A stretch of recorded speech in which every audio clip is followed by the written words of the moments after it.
Observations at Valley Forge. Diary of Alexander Livingston. Dear Diary, today I, Corporal Alexander Livingston of the Continental Army, learned that I will be spending the next 6 months in some paradise called Valley Forge.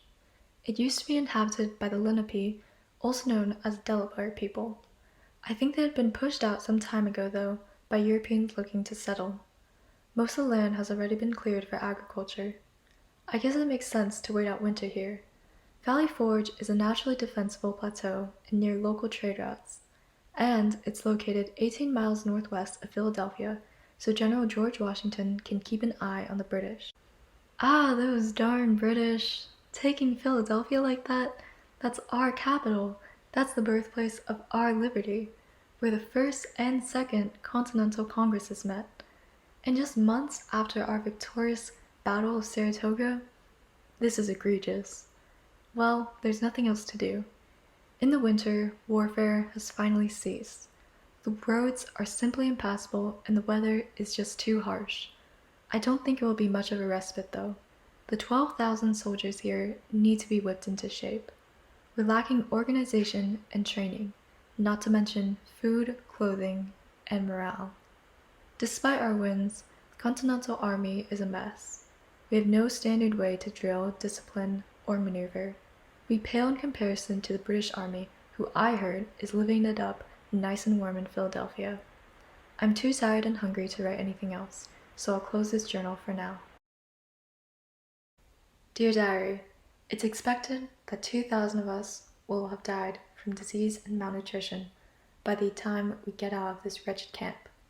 On a brighter note, I definitely feel like my worldview has expanded. Valley Forge is so diverse.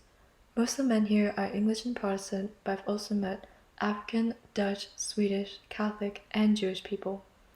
There are also a lot of different perspectives on this war here.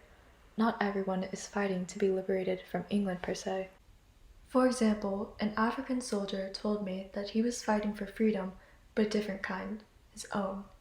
He was a slave and had been promised liberty if he joined the army. It's incredible to learn what this war means to the soldiers here. Continuity is that it's still miserable at Valley Forge. There's a lack of food and clothing, and diseases like typhus and smallpox have left as many as 3,000 troops unfit for service. Washington has had to order us to procure our own provisions and make our own clothing. Everyone has had to help out, not just the soldiers. The local community, which is made up mostly of Quakers, the Bethlehem, and Lidditz Moravians, have helped care for sick soldiers. 400 women, who are mostly the wives of the enlisted, have been right alongside us too. But their aid is simply not enough. I heard from my buddy Joseph Martin that Washington is also struggling to obtain aid from the Continental Congress. Joseph's a private, and he wrote that this camp placed us in a truly forlorn condition. No clothing, no provisions, and is disheartened as need be.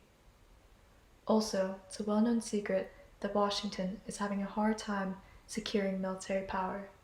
There are many who want to remove him. I can see that he's scared, not just of these military officers, but the troops ourselves. He fears that we will desert. He's made it clear that this is an offense punishable by death. But who hasn't thought of deserting at this point? It's hell here. But I guess it's hell everywhere. It's nice to know that everyone is suffering, not just us. One person helping is the Marquis de Lafayette. He arrived with us at camp in December. I thought he was just a wealthy Frenchman at first, but he's actually a generous wealthy Frenchman. Even though he's inexperienced and saw his first action just this past September, he makes up for it in commitment to the cause. He has spent his own money to buy uniforms and muskets for soldiers. He's a good fellow.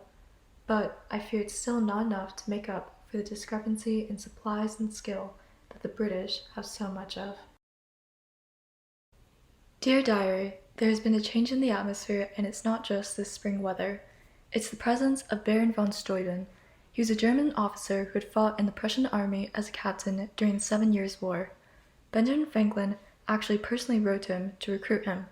He arrived this past February and is in line to become Inspector General in about a month and a half. Because we had such little organization, he formed a model drill company, and we now follow that structure of command. He also has us doing these Prussian-style drills. He's really strict and curses at us a lot, but it's effective. Stuyven has also taught us how to reload muskets quickly after firing, charge with a bayonet, and march in columns instead of lines. He has also improved hygiene and organization of this camp. Before, everyone was literally just pissing wherever, and there was no structure to huts or tents. Because of him, the kitchens and actual latrines are now on opposite sides of the camp, and there's a better sewage system. I can barely recognize this valley anymore. I think Stuyven has really set a precedent. Lafayette has continued to help us well, especially with maintaining Washington's control from the convoy cabal. I remember at the beginning, Stuyven said, "With regard to military discipline, I may safely say that no such thing existed in the Continental Army." I think his mind may have changed now. This valley has truly forged a new army. Dear Diary, I feel invigorated. In May, we emerged like a new force. It also helped that the French has recently joined our side. It sure scared the British, causing them to evacuate Philadelphia and try and consolidate forces in New York. We took back Philadelphia and pursued the British in the Battle of Monmouth in late June. We outnumbered the British, but ended in more of a draw. It didn't help that there were military officials working against Washington during the battle.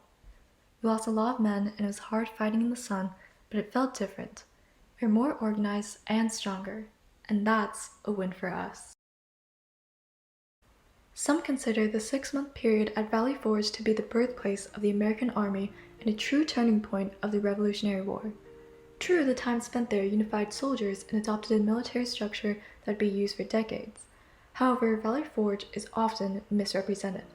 The suffering and starvation specifically that took place at Valley Forge is exaggerated.